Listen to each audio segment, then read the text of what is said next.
It feels like AI can do everything: write the code, analyze the data, it can even suggest your next move. But there's one thing AI can't do: think for your people. With AI, the real advantage isn't the tools. Anyone can do that. The real advantage is human readiness. That's why the smartest companies aren't asking, do we have AI? They're asking, can our people keep up? To build a learning program that keeps your people ahead, learn with Docebo. Docebo. Never stop learning. Hi, this is Joe from Vanta. In today's digital world, compliance regulations are changing constantly, and earning customer trust has never mattered more. Vanta helps companies get compliant fast and stay secure with the most advanced AI, automation, and continuous monitoring out there. So whether you're a startup going for your first SOC 2 or ISO 27001, or a growing enterprise managing vendor risk, Vanta makes it quick, easy, and scalable. And I'm not just saying that because I work here. Get started at vanta.com. Theo, Dedes, welcome to Sports Management Podcast. Thank you. Thank you for having me. It's great to have you on the show. You're a football coach who recently coached the Hoffenheim team in Germany. So can you tell us a little bit about the coaching role and what you've been doing? Yeah, I was the head coach of the women's team of TSG Hoffenheim. It's a club that plays with both men and women's team in the first league, the first division. I was there for 1.5 years. We made it until now. We terminated the contract, so I'm now a free agent, as we call in the football world, and I'm just looking forward to what comes next in the future. Yeah. Interesting. I know you also recently got your pro coaching license. So can you talk a little bit about how is that process like, and what type of licenses and stuff do you need in order to be a professional coach? Yeah, of course, there are several levels. So you start like with UEFA for Europe is the main institution that gives out the licenses. So you can be registered as a coach and have some level of coaching experience to be able to train in different divisions. So you start with the UEFA C, there's the B, then there's the A, and at the end is the pro license, the one that I did, which takes around 1 year. In some countries 1 year, in other countries 2 years to attain. And we visited really intensive courses, had visit studies in different countries and big clubs. So we get the experience from the experts in our sector. And of course, we're getting exams and have to prepare presentations and stuff like that to show how we work. But it's really a reality-based way of learning. And at the end, with the pro license that I have now, I'm eligible to coach every division from Champions League, which is like the highest, a national team, or in any first league throughout Europe and mostly throughout the world, because it's the most recognized license in the sector of football. Yeah. So now you mentioned you're a free agent. So looking ahead for 2026, what's the goal? Is it to find a new team and be head coach there? Yeah, first of all, take some days off because it was a really intensive time. I used to be in another club before going to Hoffenheim, so it was around 4 years non-stop working. And now I will take a rest for the holidays over Christmas. And then, of course, I'm now open to see what the next step is going to be, which club will show an interest in me and in my work, to try to find out where I'm going to be after January. Yeah, interesting. The role of the coach has developed in the last couple of years, and it's much now also you need to take in consideration maybe data and gameplay, and there's so much going on. So it has evolved from more of a only coach to maybe more of a manager role. So how have you experienced this transition in the coach role? Yeah, that's exactly as you said it. And for me, was in Hoffenheim, it was the first time I had a staff of around 20 people that I had to manage. The first thing that you miss is the time, because for me, it's really important when I give time to something to have also quality time, if it is a chat with a player or with a coworker, or if it is preparing, for example, the game plans, the analysis of the opponents. There are different departments now. We have a medical department, we have a performance department, which is responsible for the performance of the player in terms of fitness. And then you have the department of the coaches who prepare the tactics of every game. The analysis department who analyzes how we played, how we want to play the next game, how the opponent is going to be playing. So there is a lot of detail there. And then the managerial skills of the head coach are getting even more importance than just to know the game, which was the way it was before. And it's quite interesting because the concept of being a manager is in England something that it's quite well known, and for many years, like since 30 years, that the head coach is like the manager, but most of the work on the pitch is being done from the first team coaches.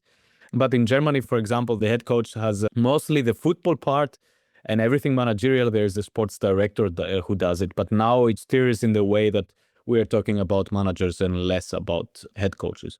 It might look glamorous from the outside that, being the manager, being the coach, but what is something that maybe surprised you or something that you didn't expect in this role? I've never been a manager in any other sector, but I think many managers think, okay, I am in the center of everything, so I have the power. But at the end, you're mostly alone or lonesome because a manager decides and then you also have the responsibility and everybody hides behind that. So you have to have a big strength on what you're doing, but of course you have to be good enough so you minimize mistakes that would make you feel weak, because for the listeners that they know about football, is a really chaotic sport. It can happen really much during a game.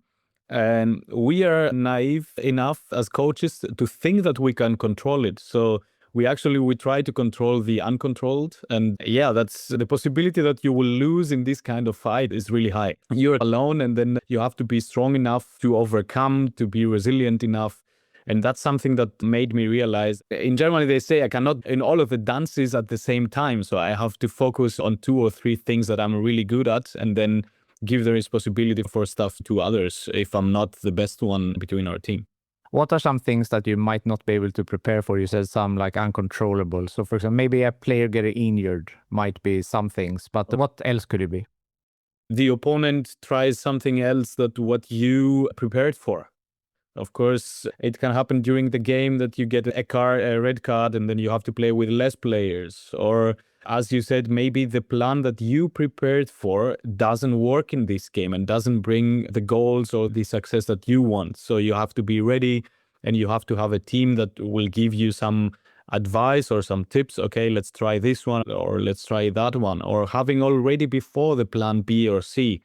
And then if we take it away from the game, the match day at the weekend, it can also be during the week. Challenges like, as you said, a player gets injured who is integral for the way of you are playing. So you have to change everything. You have to change your tactics, or personal problems between players or people that they are not satisfied with their performance, which you don't have in a normal, not so often and not every week in a normal firm or in a normal corporation. You have it like every week in football because, okay, 11 players or 15 played, but there are others that they didn't play at all. So you have to manage that. And in a normal firm, probably after 3 or 6 months, you're going to be talking about something if there's a problem with, I don't know, the ratings or whatever. But we have it like daily, and we have it, oh, I had a bad training. How can I get better? And every day you have to face this kind of stuff. Yeah. And as you said, in a regular job, if you call it like that, then maybe not everyone is fighting for someone else's position in the same way as you said. You have 11 starting players, but there are also people on the bench who wants to get in there, and that also creates friction to some point. Exactly. That's why empathy is the number one thing. And of course, you have also to be showing to people that they are important, even though they are not playing. Because as you said, in a regular job, everybody has their task and they are performing in this task. But we have players that maybe for 3 or 4 weeks, they're not allowed to play because others are better or others are more suitable to play that game. So in this situation, a lot of communication and a lot of motivation in another way to keep on all of the players and all of the people to be able to perform. And as I said before, now also in the women's game, but the men's game, it's a really big, enormous amount of games. There are teams that they play 60 or 65 games in a year. So imagine playing every 3 days and you have to perform. You're in front of fans and then you have to win. And if you don't play, then you have to change something. So it's pretty big. It's getting pretty big. Yeah, I understand that. And football and many sports obviously are extremely results driven and focused. And of course, every company wants to make a profit and they want to win, so to speak. But you have games every week, and fans and whatever investors or everyone who's invested in this team somehow is expecting you to win. So how's it like to deal with that type of pressure and still seeing the big picture and the long game? That's exactly the tricky part. And that's exactly what makes it, at one side, really interesting because you really want to make it, and these are mostly the people that they're in this kind of sport industry. Okay, I want to do something that it's almost impossible. But that's also what makes, the whole thing really stressful, because you cannot guarantee that you will win. There are coaches that they never won a title. There are players that they lost more games than they won. To get back on the next day, on the next morning, and keep on working on, that's the biggest challenge. And that's what I see when I had the chance during the pro license also to see in the biggest clubs which players and which coaches make it there and stay there. These are the ones with a mindset, whatever it happens, I will keep on working on that. And of course, they're good, they're experts, they have some talents, of course, but to stay there and to be able at the end to win some silverware or whatever, you really have to have the mindset of keep on going, learning, changing, but still believing on, okay, I will make it. Because if it breaks you, then most probably you're not going to be spending too many years in this branch. Yeah. No, definitely. You're fairly young as well and having this manager role, and you said you were managing 20 people at the club that you were recently. Is there any challenges coming with being younger in age when you're having a managerial position like a head coach or manager?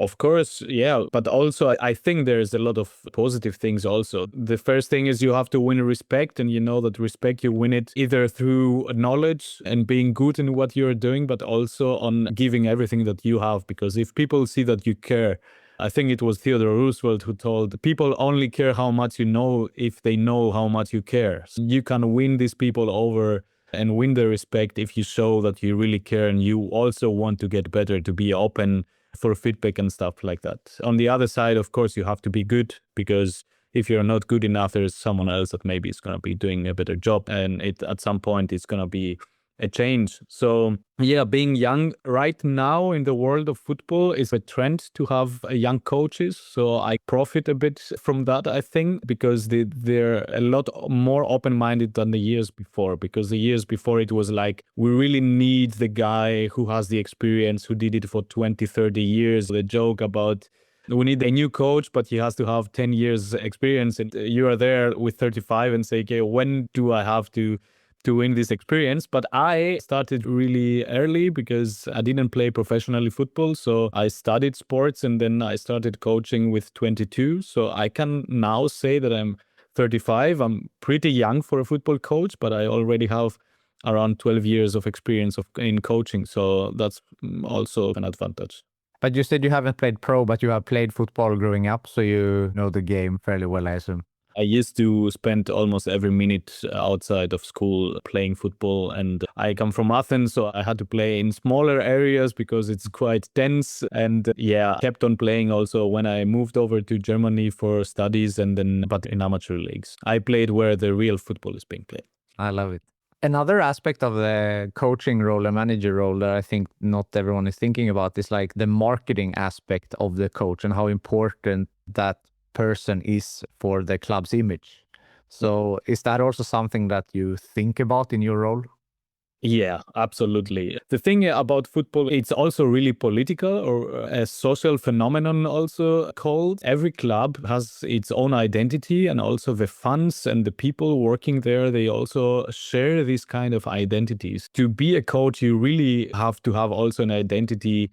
What kind of principles do I want? What kind of values do I want in my life? And during the way that you give interviews, the way you are acting during the games is something that it really has to go in the same direction like the club. So, for example, there are coaches that they have as their trademark that they are like fiery on the line and they are the biggest motivators, but there are others that they are more like, okay, he's the wise guy. He knows what he's talking about. He doesn't have to even move an eyebrow and everybody knows what's going on. Yeah, it's about authenticity and to know what am I selling? Am I the guy who knows really good what he's doing and he's a freak about tactics? Or am I a guy who's really communicative and that's how I win people? Yeah, having an identity and trademarks is something that plays a big role right now. And then because in order to be authentic, you need to be yourself, but then your values need to align with the club's values as well. Is that something that like in the hiring process, getting to a new team that you align on where you stand on values and things like that? I think both ways, both coaches. Of course, it depends if you're like 2 or 3 years without a club and maybe you're going to be letting your values slide a bit so you get a job again because the competition is too high. But I think both coaches try to find a club where they can identify. But also, meanwhile, the clubs are also screening the coaches in this matter. Also, it doesn't only matter that you're good in training a team and coaching a team, but also to be able and suitable to what the club represents. So that's, of course, a process. And we have to be honest, many times in every corporation we hear about here we are a family and everybody wants to be a family and have a good atmosphere and be in harmony. But reality, it's not always like that. And many times when you have a meeting before you speak about stuff, but then in reality, it's not the same. So it's a big challenge. And at the end, we are talking about a lot of money. In the biggest stage, like in the first men's league or Champions League, values are not always to be seen when it's about a really big sum of money. That's also something that I don't really like, but I will have to play with. I understand that. You have been now coaching in Germany. You are from Athens, Greece. Do you see any differences in how clubs are run and the coaching role between the countries? Yeah, of course. It still depends on the level where you are moving. But in Greece, we have a bit more of a one-man show leadership. So there is a president or a director, and he's the one who says what is going to be done. And the coaching role is a bit more of a puppet. So as long as it works, it's okay. If it doesn't work, is the next one coming. In Germany, not all of them, but the clubs that I value and that I have heard and seen is more of a, okay, we have a project and this kind of coach is going to be suitable for this concept or project. But of course, if we see that after 4 or 5, 6 months, it doesn't go to the direction that we thought, then of course it's again can be also the decision that you part ways. But it's more of a process, a bit more, and not centralized like the Greek way of doing things. I understand. You mentioned that it's difficult to get a job as a coach. It's a lot of coaches and not as many teams, so it's hard to get a job. To be a head coach, the good thing is that the sport progressed so much, and there, as I said before, there are so many aspects of it that you can find as an assistant coach. Of course, you have to be ready to be not in the central role and be an assistant coach. You can be an analyst, you can be a performance coach and stuff like that. The specialities which you can pick off and then work on it, it's getting a lot better and there are a lot of options, but still there is competition who is the best to get this position. But of course, as head coach, and the higher you get, the less the positions there. And then it depends on, of course, success, because most of the people, they would look at your success in your previous clubs, but also in network that you're having and people to be able to know that you're available and that you're good enough to take over a position that it's going to be vacant. I understand. I'm interested in your journey. We mentioned that you're from Athens, Greece, so growing up playing football there. But how's your journey been like? When did you decide to move to Germany and how's your career been? Yeah, since I know that you have also a bit of a Greek past, I will use the analogy of an Odyssey. Actually, I didn't even know that I will be in Germany. I started playing in Greece in a local academy. And then I started with my studies in management, international management for 1 year in Greece. And I was quite good in German. So my teacher told me, hey, you should try to be an exchange student in Germany if you want to learn the language even better. And then I went for 1 semester, and actually the goal was to come back after these 6 months. But within 2 or 3 months, I decided I quite like it here and I want to stay in Germany. And I started my new studies after 1 year and a half. I had to wait to get accepted. And then I started my sports science and German studies to be a teacher at the school, which after some semesters I decided it's also not what I really want to do, because I wanted to be with motivated people and I wanted this week in, week out, always be at your top performance.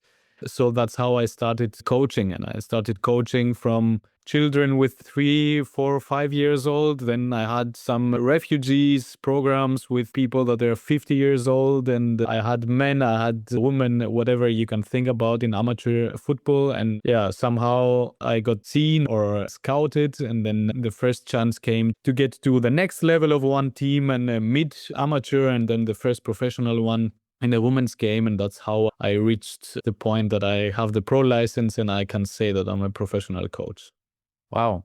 That's a great journey. And what was it with Germany that made you want to stay there, that you liked?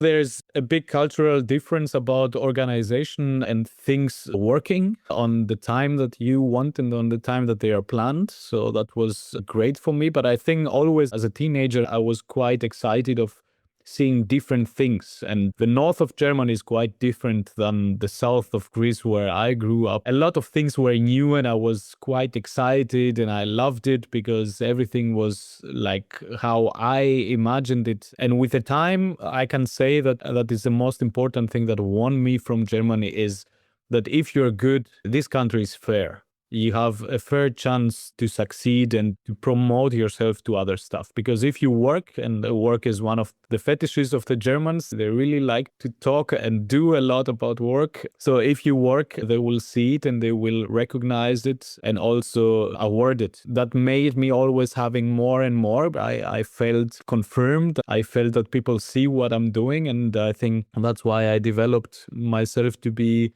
almost a half German. For many Greeks, I'm the German, and for many Germans, I'm the Greek. So I'm between things in that matter.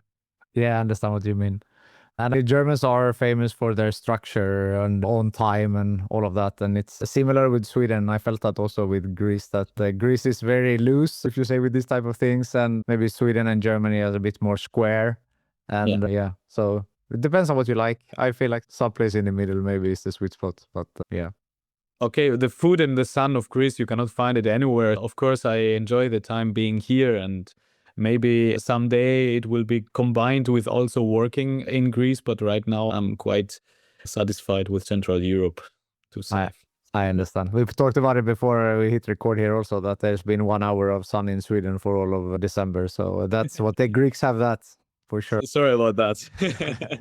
When you're looking back at your career, I mean, it's for sure not over. It's just getting started. But for the years that has been so far, has there been any bumps on the road, any difficulties? And if so, how did you overcome them? Yeah, of course. Also, we can start with the fresh news, like that I am not the coach of the TSG Hoffenheim anymore. It was also something that most probably I had to experience. There is a saying between coaches that you're a real coach first after you terminate a contract with a club or get fired, if you want to say it in this way. But there was a lot of learning. I don't see it like, okay, that was a bump or I failed or something like that, but there was a lot of learning and a lot of stuff. I always had my eyes open. There have been already 2 times that as an assistant coach, there's a head coach coming, the new one, and said, okay, we are not going to be needing you anymore. And it wasn't like based on my quality or the work that I was doing. It was only because he just needed his own people. And of course, you stay there and you say, hey, what's going on? Why? I didn't do anything wrong. And you have to fight a bit with yourself. But then that's what I learned, is that life doesn't end in one club, in one experience, in one country, and it goes on. And that's why I called it an Odyssey, because you don't know what comes next, but you have somehow to prepare yourself and then learning by doing. Because as I said, we cannot control life like we cannot control football. We want it, but perfection is not possible in this life. No, of course. And as you said, you can still pull like learnings and positive things that you take with you in your next coaching role. One big thing for me is, because we talked about intercultural differences, is about the outcome of the things that I say or my body language, because it's quite different being from Southern Europe, the way we move, the tone that we are talking to each other. And this was a big learning of how do I get to understand my environment in every new club and my new co-workers or my players, or also my up management, like the people above me, and how can I express my real intentions without being misinterpreted. It's still a big challenge, but I think that's the biggest one, of getting people to really know me, that to understand that I have good intentions and not just pick reactions or things that I say to say, but that doesn't work, if it makes sense. Yeah, definitely. You need to adapt to your environment, but it was what we said before also, that you need to be true to yourself and your style, but it also need to work in the environment. So it's that balance all the time. Yeah. the basement or the fundament of communication. And that's something that I had to learn because the Greek way of growing up, it was a lot about authoritarian way of the teachers or the coaches. They are the respected person and you're not allowed to give any contras or whatever. So I had to get rid of that, what I learned before. Okay, that is to be a teacher and that is to be a coach, and to be more able to adapt and also to show empathy to the people around me so they know that I really care. Yeah. That's tricky. When I studied in Greece, you have to address your teachers and professors with last name, like Mr. and Mrs. last name or doctor last name if they have an advanced degree. And in Sweden, we just call them by first name. And I was so afraid to, have a mishap with that. And on the flip side, when I came to Sweden and she went to study here, it was the opposite. She felt like it was so difficult to call them by first name when you have grown up.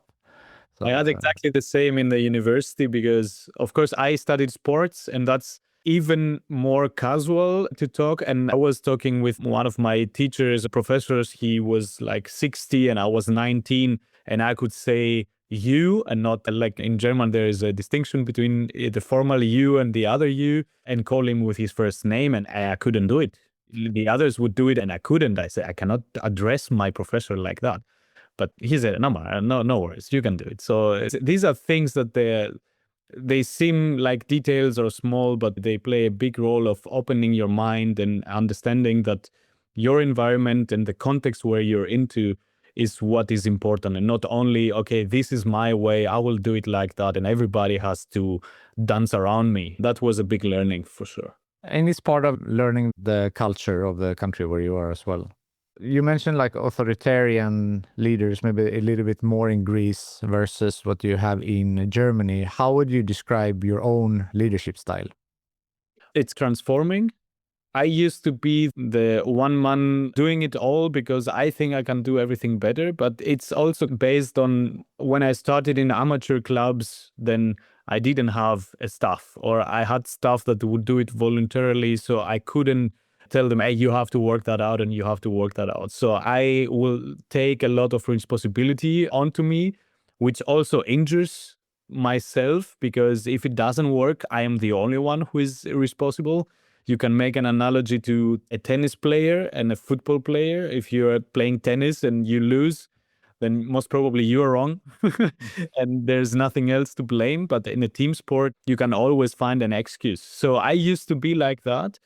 And I used to be like that 24/7. So I thought that is the bare minimum, to be 24/7, only thinking about football and getting better and preparing stuff and things like that.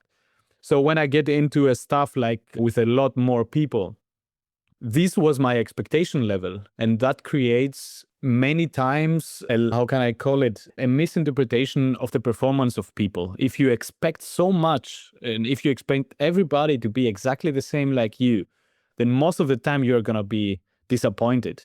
So I had to learn that I have to maybe let the standards a bit lower and deeper and try to understand how this person can help me as a manager and what are their strengths, instead of expecting from them to do exactly what I do or even better. Because I said, okay, I want you to be helping me, but every time I was expecting them to be exactly the same or even better than me. And that's something that it's unfair.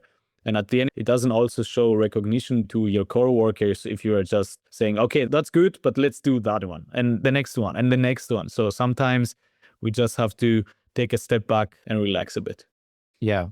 Do you think, because you mentioned that nowadays it's more trendy, if you call it like that, to have younger coaches, and before it was a little bit older, do you think that this authoritarian style maybe is more in the older generation of coaches and maybe not as much now with the younger ones?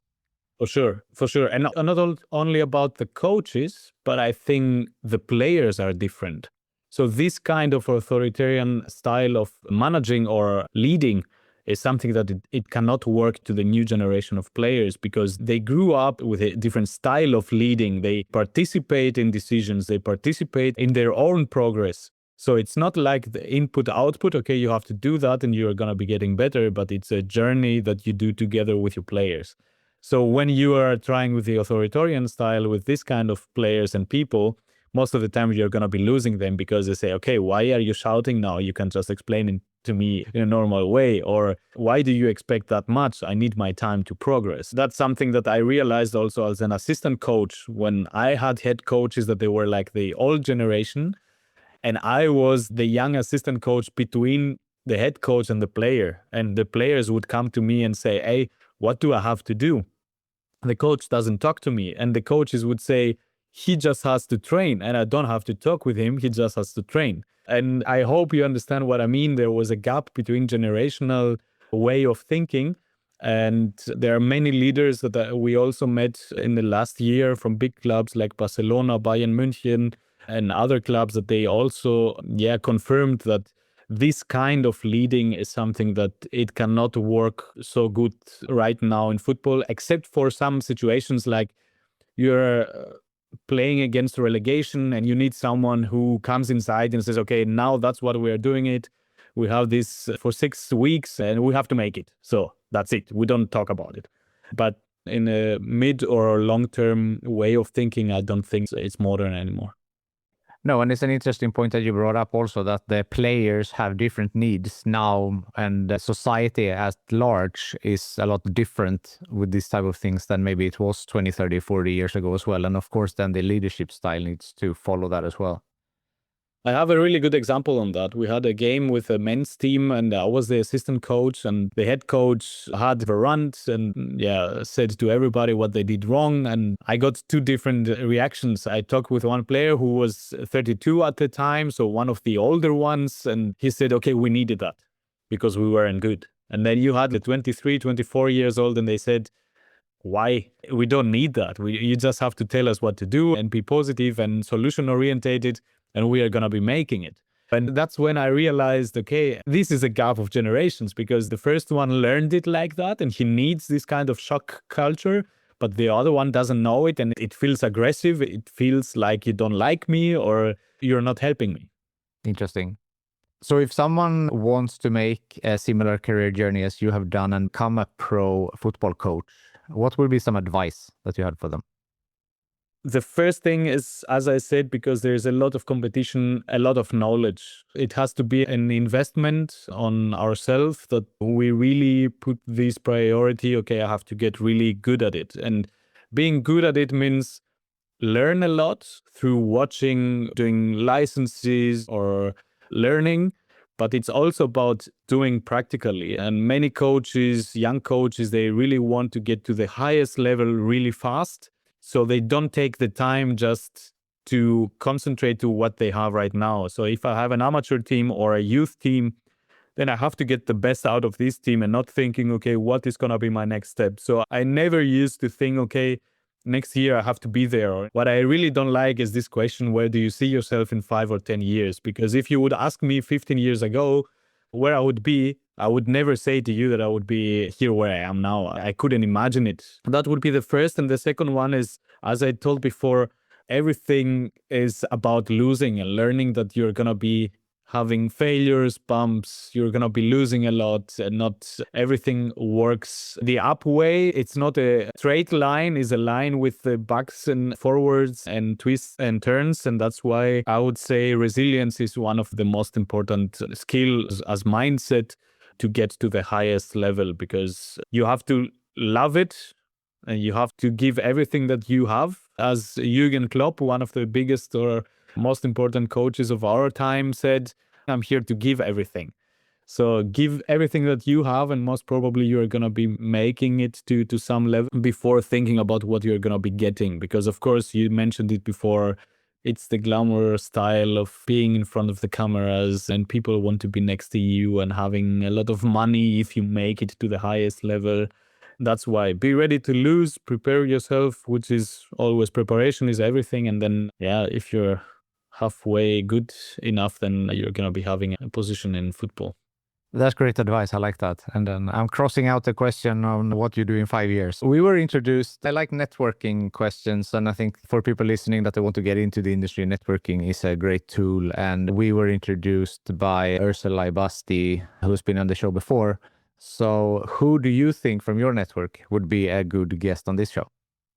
Why, yeah, that's a good question. I think the first person that comes to mind is my educator from the German Football Association. Arno Michels is his name, because now he's educating the best coaches to come.